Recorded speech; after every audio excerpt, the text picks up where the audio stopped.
ఇదిగో పిల్ల చేపలు తీసుకున్నాను, నీట్ గా కడిగేసి వండు.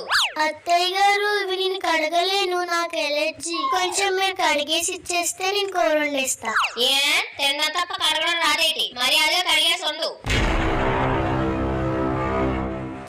ఇవిడ కావాలని నాకు నచ్చలేని పనులన్నీ చేపిస్తుంది. అయినా ఆ సొర చేప తెలివితేటలు ఈ తిమింగలం దగ్గర పనికిరావు, చెప్తా. 1 hour later.